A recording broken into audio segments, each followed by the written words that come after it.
का जो टॉपिक है वो क्या है? कैपेसिटर।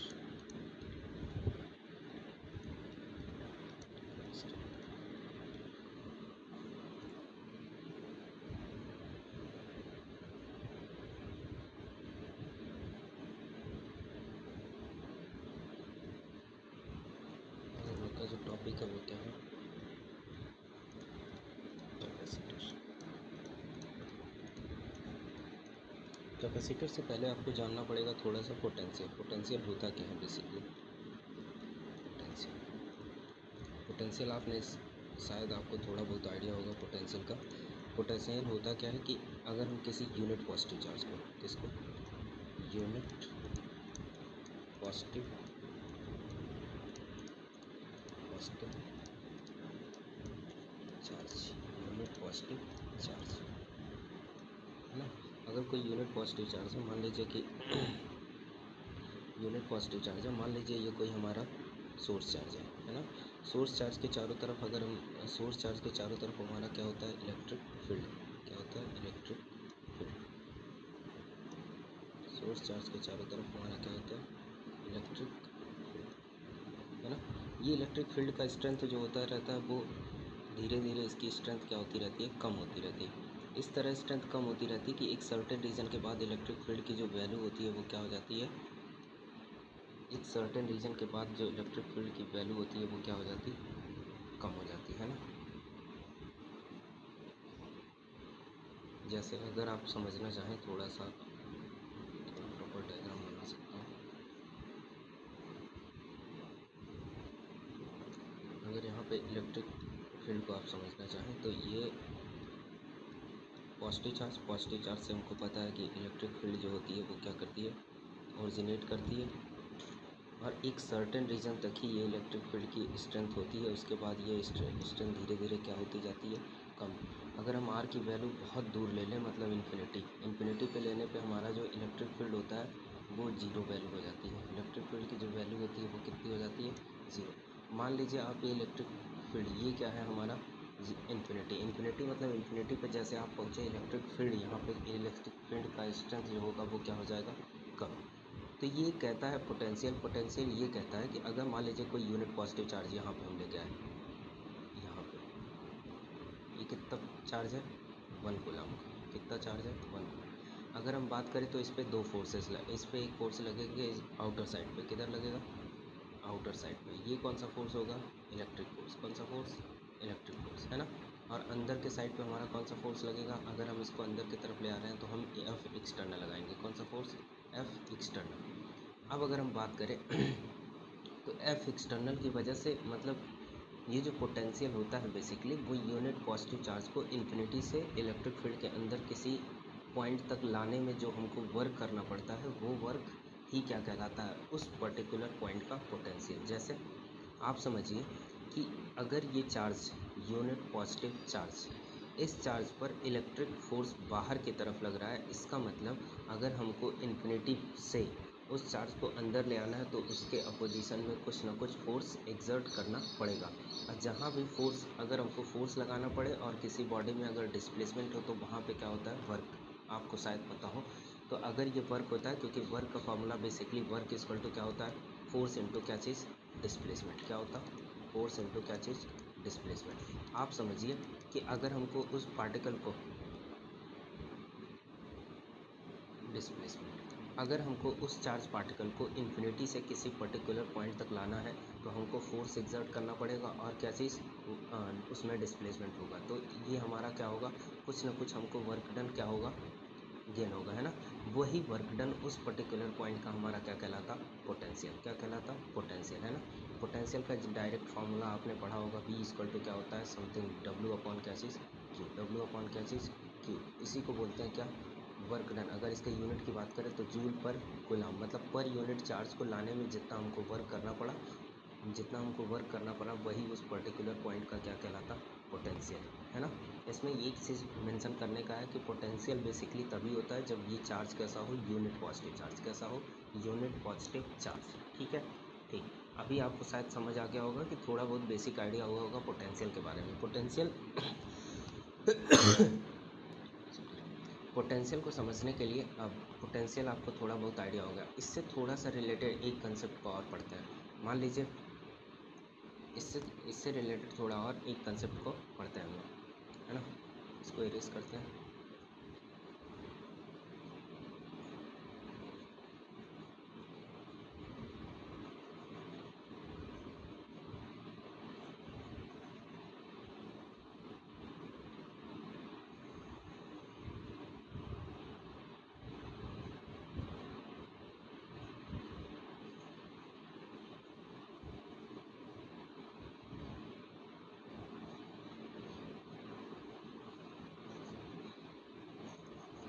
आप समझिए कि अगर स्पेस में बहुत सारे चार्ज, स्पेस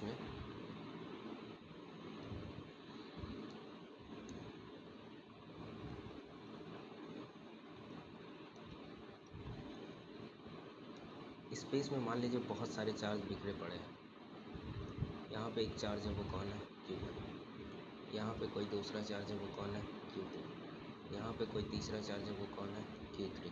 यहाँ पे कोई चौथा चार्ज है, वो कौन है? Q4। क्या है? Q4। मान लीजिए इन सारे चार्जेस, इस तरह से बहुत सारे चार्जेस अगर स्पेस में बिखरे पड़े हैं, तो उन सारे चार्जेस को मिला के अगर हमको कोई सिस्टम तैयार करना है, मान लीजिए कोई भी सिस्टम तैयार करना हो उस चार्ज से, तो अगर हमको कोई सिस्टम चार्ज तैयार करना है उस चार्जेस से, तो पहले हमको पहला चार्ज पकड़ के लाना होगा, फिर उसके बाद दूसरा चार्ज पकड़ के लाना होगा, फिर तीसरा चार्ज, फिर चौथा चार्ज। इस तरह से जितने भी चार्जेज हैं उन सारे चार्जेस को पकड़ के ले आएंगे और उनको बांध के रखेंगे वो सिस्टम को तैयार करने के लिए। मान लीजिए कि आपने ये पहला चार्ज उठा के ले आया, पहला चार्ज आपने उठा के ले आया, तो यहाँ पे ये पहुँचाया, ठीक है।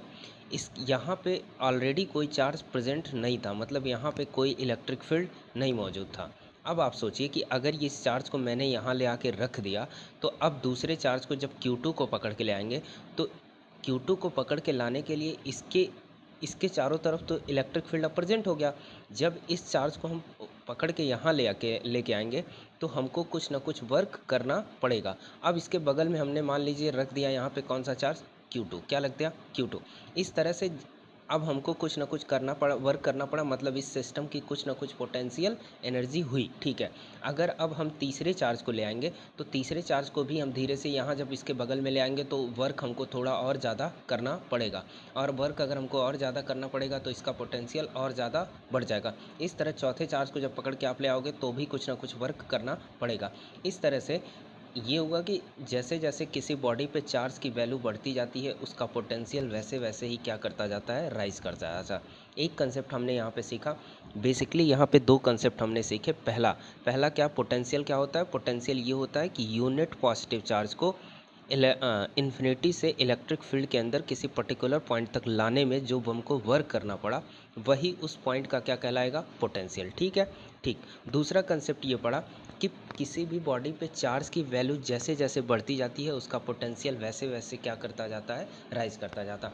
इन दोनों कंसेप्ट का यूज़ कैपेसिटर में बहुत पर्याप्त है, इस वजह से मैंने इसको पहले ही थोड़ा आपको इस टॉपिक से मैंने थोड़ा आपको इंट्रोड्यूस करा दिया है ना। अब आते हैं हम अपने टॉपिक पे, किस पे? कैपेसिटर पे। किस पे आते हैं? कैपेसिटर पे, ठीक है।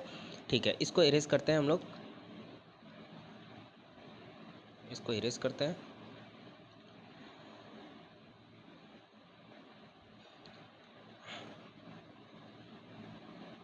ठीक है,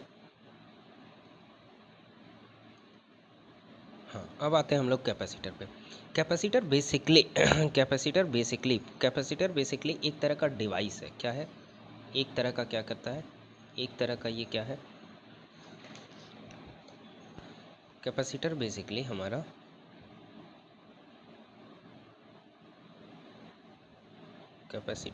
हमारा एक तरह का क्या है? डिवाइस है ना।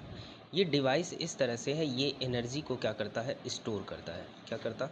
एनर्जी को स्टोर करता है। क्या करता? एनर्जी को स्टोर करता है। क्या करता? एनर्जी को क्या करता? स्टोर करता। ठीक है। अच्छा, ये एनर्जी को स्टोर करने का मतलब इसका बेसिकली यूज़ क्या है इस कैपेसिटर का? क्यों इसको हमको पढ़ने की ज़रूरत पड़ी कैपेसिटर को? जैसे आपने कभी देखा हो कि बेसिकली कैपेसिटर के बारे में आप सुने, इसको कंडेंसर भी बोलते हैं। जनरली ये फ़ैन में लगे होते हैं। किसी भी बहुत सारे इस कैपेसिटर का, इस डिवाइस का जो है यूज़ इलेक्ट्रॉनिक्स दुनिया में भी बहुत ज़्यादा है। जैसे आप कभी कैमरे को देखें तो कैमरे में जो फ्लैश लाइट हो जले होते हैं, कैमरे में बेसिकली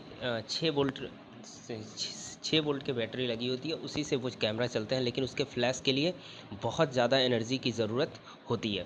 तो ये बेसिकली कैपेसिटर ऐसा मतलब डिवाइस है जो एनर्जी को क्या करता, स्टोर करता है। एनर्जी को क्या रखता, स्टोर रखता, और ज़रूरत पड़ने पर instantaneously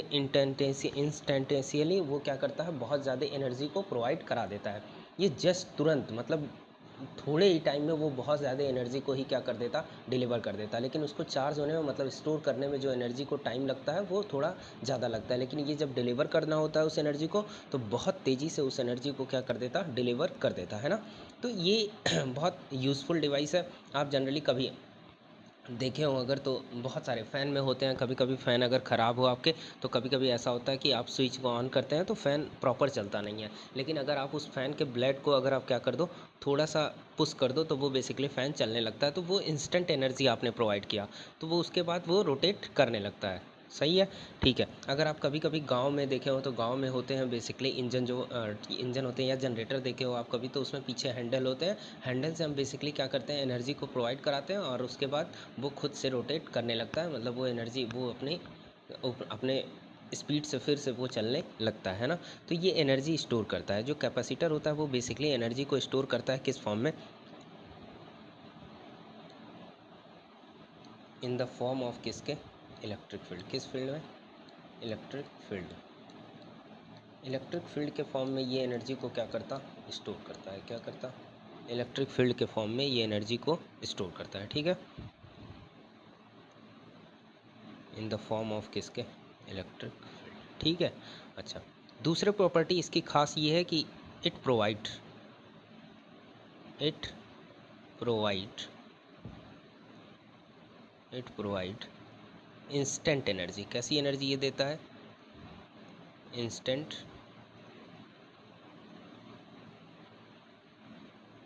it provide instant energy. कैसी एनर्जी देता है, इंस्टेंट एनर्जी। ठीक है, अगर आपको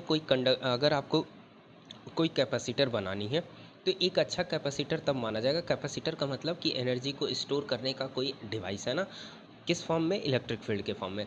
आप सोचिए आप कि अगर हम कोई ऐसा डिवाइस लें कि जिसमें एनर्जी को इलेक्ट्रिक फील्ड के फॉर्म में स्टोर करने के लिए बहुत ज़्यादा स्पेस कवर हो, तो वो कैपेसिटर हमारे लिए, मतलब वो डिवाइस हमारे लिए बेहतर डिवाइस नहीं होगा। तो फॉर गुड कैपेसिटर, किसके लिए, फॉर गुड कैपेसिटर, है ना, for good capacitor, for good capacitor energy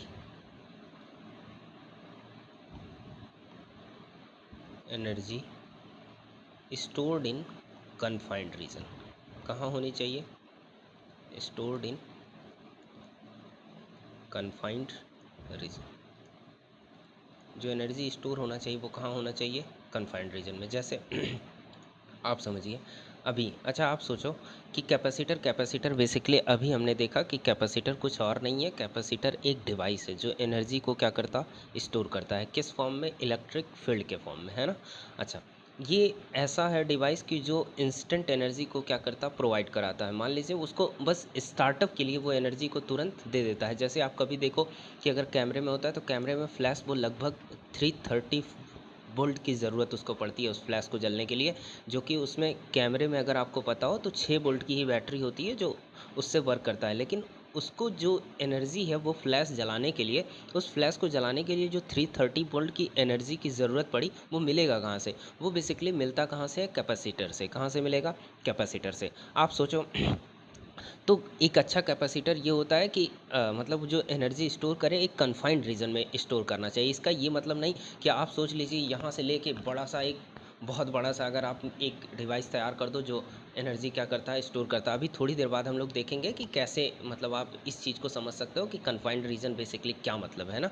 आप सोचिए आप कि अगर कोई चीज़ किसी चीज़ को स्टोर कर रहा है, यहाँ पे कौन किसको स्टोर कर रहा है, बेसिकली कैपेसिटर जो है वो एनर्जी को स्टोर कर रहा है। किसको, एनर्जी को।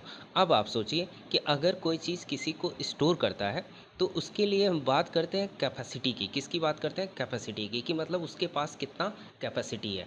तो कैपेसिटर के लिए एक कैपेसिटी के लिए एक स्पेशल टर्म का नाम आया, वो आया क्या चीज़? कैपेसिटेंस। क्या चीज़? कैपेसिटेंस, है ना। ये बेसिकली होता क्या है? कैपेसिटी टू कैपेसिटी, ये कैपेसिटेंस आया। क्या आया? कैपेसिटेंस, ठीक है। अब आप सोचिए कैपेसिटेंस, तो कैपेसिटेंस किसके लिए आया? कैपेसिटर के होल्ड एनर्जी होल्ड करने की कैपेसिटी के बेसिस पे। तो कैपेसिटी, उससे पहले आप समझ लो कैपेसिटी क्या होता है। तो कैपेसिटी की अगर हम बात करें तो कैपेसिटी ऑफ अ सिस्टम, किसका? Capacity of a system, capacity of a system to hold electric charge. क्या चीज़? To hold electric charge eight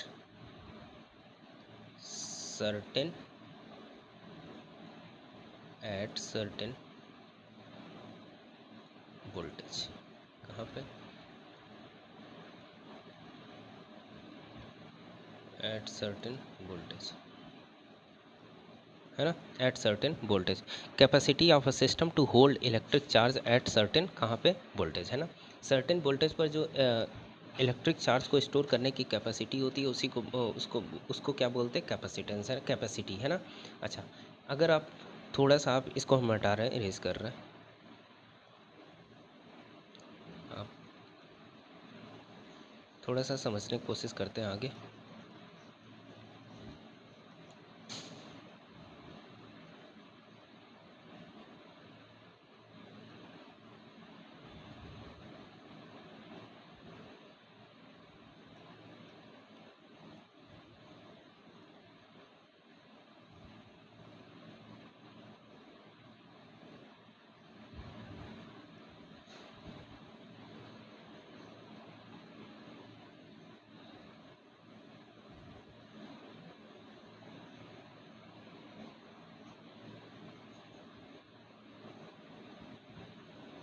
है ना, किसकी बात कर रहे थे?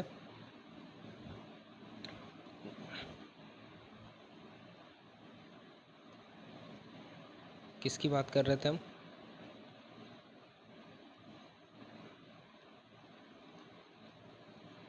कैपेसिटेंस की। किसकी बात कर रहे थे? कैपेसिटेंस की, ठीक है। ठीक, समझते हैं थोड़ा सा। मान लीजिए कोई कंडक्टर है। क्या चीज़? मान लीजिए कोई कंडक्टर है ना। ये क्या है? कंडक्टर।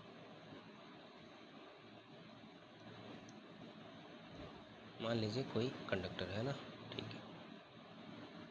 अच्छा, इसको मैंने किसी बैटरी से क्या कर दिया?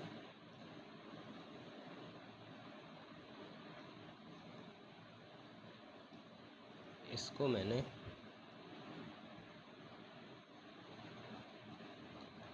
किसी बैटरी से क्या कर दिया? वायर लगा के किसी बैटरी से मैंने क्या कर दिया? कनेक्ट कर दिया। मान लीजिए वो 20 वोल्ट की बैटरी थी। कितने वोल्ट की? 20 वोल्ट की बैटरी, है ना, ठीक है। अगर इसको और निगेटिव वाले टर्मिनल को मैंने ग्राउंडेड कर दिया, मान लिया कि ये वो वोल्ट की बैटरी है, इसको मान लीजिए 0 पोटेंशियल पे हो गया, ये वाला कितने पोटेंशियल पे? 20 पोटेंशियल पे, ठीक है। अभी आपका ये जो, अब आप सोचिए ये V पोटेंशियल पे है, यहाँ का पोटेंशियल अभी क्या है? 0, क्योंकि इस पर कोई चार्ज, एडिशनल चार्ज इसके पास नहीं है, ठीक है। अगर एडिशनल चार्ज नहीं है तो अब सोचिए आप कि हमको पता है एक चीज़, आपको शायद और पता हो कि जो नेगेटिव चार्ज होता है वो लोअर पोटेंशियल से हायर पोटेंशियल की तरफ मूव करता है। अगर उसको फ्रीली छोड़ दिया जाए तो वो लोअर से हायर आता है, और पॉजिटिव चार्ज हमेशा हायर टू लोअर मूव करता है। जैसे आप समझिए कि अगर ये कंडक्टर है तो इसमें जो चार्ज होंगे वो कैसे चार्ज पार्टिकल होंगे? वो फ्रीली घूम रहे होंगे। अगर फ्रीली ये घूम रहा होगा तो सबसे आसानी ज़्यादा इजीली मूवमेंट किसका होता है? इलेक्ट्रॉन का। किसका? इलेक्ट्रॉन का। अब आप सोचो कि अगर इलेक्ट्रॉन का मूवमेंट आसानी से हो रहा है तो इलेक्ट्रॉन को मूव करने के लिए अगर हम यहाँ पे, अब आप सोचिए कि इलेक्ट्रॉन है ये इलेक्ट्रॉन यहाँ, ये रास्ता है इलेक्ट्रॉन का, है ना, जाने का, ये इलेक्ट्रॉन यहाँ। अब ये इलेक्ट्रॉन मूव किधर कर रहा है, ऐसे, है ना, ये मूव करता हुआ आएगा। जैसे जैसे इलेक्ट्रॉन इधर मूव करेंगे, इस पर कौन सा चार्ज इंट्रोड्यूस होगा, पॉजिटिव चार्ज। कौन सा चार्ज, पॉजिटिव चार्ज। कौन सा चार्ज इंट्रोड्यूस होगा, पॉजिटिव चार्ज। सही है। वो अलग बात है कि यूनिफॉर्मली इस पर डिस्ट्रीब्यूट नहीं होंगे चार्ज, क्योंकि हर जगह पे इसका जो कर्वेचर है वो क्या है, अलग अलग है ना, तो इस पे पॉजिटिव चार्ज इंट्रोड्यूस होंगे। अब सोचिए आप, जैसे जैसे ये इलेक्ट्रॉन मूव करता आएगा तो इसका यहाँ पे जब पॉजिटिव चार्ज इंट्रोड्यूस होंगे तो इसका पोटेंशियल वी जो होता है, वी जो करेगा वो क्या करता जाएगा, बढ़ता जाएगा। ये तब तक बढ़ता जाएगा जब तक इस वाले टर्मिनल का ये पोटेंशियल और इस पूरे बॉडी का पोटेंशियल, दोनों का पोटेंशियल आपस में क्या ना हो जाए, बराबर ना हो जाए, है ना। ये दोनों का पोटेंशियल आपस में क्या ना हो जाए, ये दोनों का पोटेंशियल आपस में, सॉरी, ये दोनों का पोटेंशियल आपस में क्या ना हो जाए, बराबर। ठीक है। अब आप समझिए कि इसका पोटेंशियल, मान लीजिए ये पोटेंशियल हो गया V और इस पे चार्ज क्या इंट्रोड्यूस हो गया, प्लस का Q। क्या हो गया, प्लस का Q। यहाँ हमको ये पता चल रहा है कि जैसे जैसे इसका पोटेंशियल बढ़ रहा है वैसे वैसे इसकी चार्ज की वैल्यू भी क्या होती जा रही है, बढ़ती जा रही है। मतलब इसको हम इस तरह भी लिख सकते हैं, इसको हम अगर हम लिखना चाहें तो इस तरह भी लिख सकते हैं, इसको अगर हम लिखना चाहें तो ऐसे भी लिख सकते हैं कि Q is directly proportional to किसके, V। मतलब क्या कि अगर हम पोटेंशियल को बढ़ा रहे हैं तो ये चार्ज की वैल्यू भी हमारी क्या होती जा रही है, बढ़ती जा रही है। अब आप सोचिए कि इस प्रोपोर्शनलिटी साइन को हटाएंगे तो एक कांस्टेंट इंट्रोड्यूस होता है जिसका नाम दिया मैंने क्या, C। तो यहाँ से C इक्वल टू क्या हो गया, Q बाई क्या चीज़, V। क्या हो गया, Q बाई V।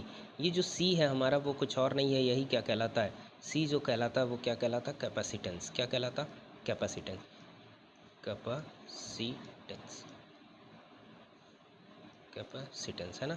ये हमारा कहलाता है क्या, कैपेसिटेंस। कैपेसिटेंस को अगर आप देखो तो ये यहाँ से अगर हम देखें, इसकी यूनिट लिखना चाहें तो कूलाम पर क्या चीज़, वोल्ट। कूलाम पर वोल्ट, कूलाम पर वोल्ट, है ना। कूलाम पर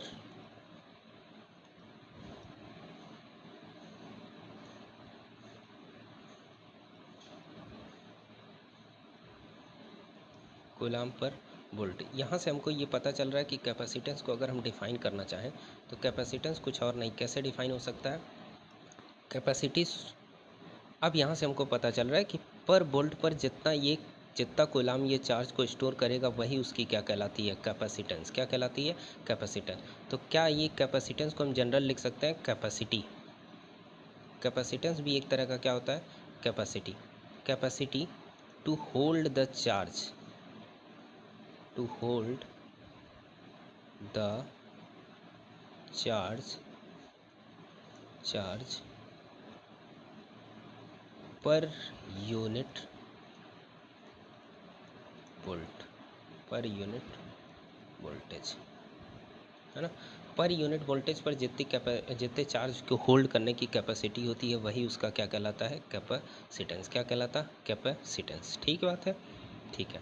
अगर आपको थोड़ा आइडिया आप लगाओ तो C इक्वल टू, अब बेसिकली हमको एक टर्म मिला क्या चीज़, C इक्वल टू क्या चीज़, Q बाई V। C जो डिफाइन होता है वो क्या डिफाइन होता है, कैपेसिटेंस।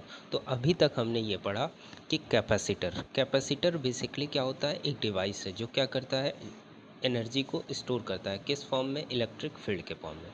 ये ऐसा डिवाइस है कि एनर्जी को इंस्टेंटेनियसली क्या कर देता है, प्रोवाइड करा देता है। अगर आपको कैपेसिटेंस अच्छा बनाना है, कैपेसिटर अच्छा बनाना है तो उसके लिए एक कन्फाइंड रीजन होना चाहिए। ऐसा नहीं है कि बहुत बड़े रीजन में उस एनर्जी को स्टोर करो आप, नहीं। उसको एक कन्फाइंड रीजन में एनर्जी को स्टोर करोगे तो वो ज़्यादा अच्छा क्या होता है, बेहतर कैपेसिटर होगा। ठीक है। अच्छा, कैपेसिटर अगर है तो वो चार्ज को एनर्जी को होल्ड कर रहा है, एनर्जी को होल्ड कर रहा है तो उसकी कुछ कैपेसिटी डिफाइन होती है। तो कैपेसिटर की कैपेसिटी को डिफाइन करने के लिए मैंने